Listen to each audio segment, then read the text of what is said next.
கொளுத்துற வெயில்ல கிச்சனுக்குள்ள இந்த மாதிரி அழகா போயிட்டு இப்படி வெளில வரீங்களா நீங்க அப்படின்னா இந்த மெனு ஃபாலோ பண்ணி பாருங்க. ரொம்ப ஈஸியா இருக்கும், டேஸ்டா இருக்கும், எல்லாரும் உங்களை பாராட்டவும் செய்வாங்க.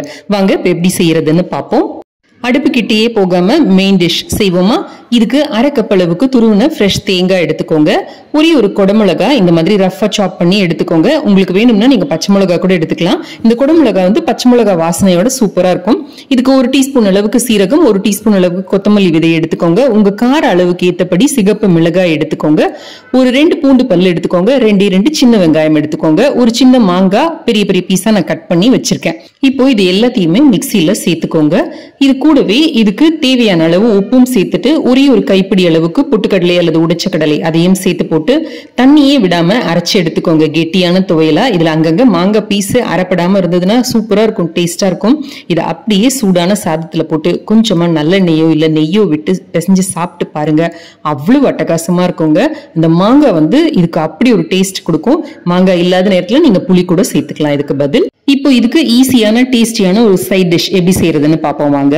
இதுக்கு 1 டீஸ்பூன் அளவுக்கு எண்ணெயை காய வச்சு கடுகு உளுத்தம் பருப்பு சேர்த்துக்கோங்க. ஒரு அறுக்கு கருவேப்பிலை போட்டுக்கோங்க. ஒரு பட்டை மிளகாய் கிள்ளி சேர்த்துக்கோங்க. இப்போ ஒரு வாழைத்தண்டு எடுத்து சின்ன சின்ன பீஸா இந்த மாதிரி நறுக்கி வச்சுக்கோங்க. இந்த மாதிரி நறுக்குனதே இப்ப கடையில கிடைக்குது, ரெடிமேடா கூட நீங்க வாங்கிக்கலாம். உப்பு சேர்த்து இந்த மாதிரி பிசைஞ்சு வச்சுட்டு நல்லா பிழிஞ்சு எடுத்துக்கோங்க. கடலைப்பருப்பு, பாசிப்பருப்பு, துவரம்பருப்பு 3 ஒரு டீஸ்பூன் எடுத்து தண்ணியில ஒரு 20 நிமிஷம் ஊற வச்சு நல்லா களைஞ்சு வடிகட்டி அதையும் இதோட சேர்த்துக்கோங்க. நடுவில் கடிப்படுறப்ப அதோட டேஸ்ட் ரொம்ப ரொம்ப நல்லா இருக்கும். இப்போ தீயை குறைச்சு வச்சுட்டு ஒரு மூடியை போட்டு ஒரு 5 நிமிஷம் வேக விட்டு எடுத்தீங்கன்னா போதும். வாழைத்தண்டு வேகிறதுக்கு டைமே எடுக்காது, ரொம்ப ரொம்ப ஈஸியா வெந்துடும். அந்த பருப்பும் ஈஸியா வெந்துடும். இப்போ ஒரு மிக்சி ஜார்ல 1/4 கப் அளவுக்கு துருவின தேங்காய் எடுத்துக்கோங்க. ஒரு டீஸ்பூன் சீரகம் போட்டுக்கோங்க. 2 பச்சை மிளகாய், ஒரு பூண்டு பல்லு, ஒரு சின்ன வெங்காயம் இல்ல ஒரு சின்ன பீஸ் வெங்காயம் அதையும் போட்டு நல்ல குறக்குறப்பா அரைச்சி எடுத்து அதை சேர்த்துக்கோங்க. கூடவே 1/4 டீஸ்பூன் மஞ்சத்தூளும் சேர்த்து நல்ல ஒரு பெரட்டி அந்த பச்சை வாசனை போகிற வரைக்கும் சும்மா ஒரு நிமிஷம் பெரட்டினீங்கன்னா போதும். பெரட்டி எடுத்தீங்கன்னா வாழைத்தண்டு அவியல் தயார்.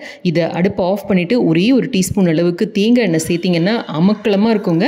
இந்த வாழைத்தண்டு அவியல் கண்டிப்பா ட்ரை பண்ணி பாருங்க. வாழைத்தண்டு பிடிக்காதவங்களுக்கு கூட பிடிக்கும், அந்த அளவுக்கு டேஸ்டா இருக்கும். வாழைத்தண்டு செய்யறப்ப எப்பவுமே உப்பு சேர்த்து இந்த மாதிரி ஒரு 10 நிமிஷம் பிசிறி வச்சுட்டு அதுக்கப்புறமா அதை எடுத்து நல்லா பிழிஞ்சு அந்த தண்ணி ஃபுல்லத்தையும் வடிகட்டிட்டு அதுக்கப்புறமா யூஸ் பண்ணுங்க. ஏன்னா அந்த ஜூஸ் நம்ம உடம்புல இருக்கிற அந்த கிட்னி ஸ்டோன்ஸையே கரைக்கிற அளவுக்கு ரொம்ப ரொம்ப பவர்ஃபுல். ஸோ நம்ம கிட்னி கல் இல்லாதவங்க சாப்பிட்டோம்னா நம்ம போன்ஸ்ல இருக்கிற அந்த கால்சியம் எல்லாத்தையும் அது கரைச்சிரும். அதனால கண்டிப்பா அந்த ஜூஸை எடுத்துட்டு அதுக்கப்புறமா சேருங்க.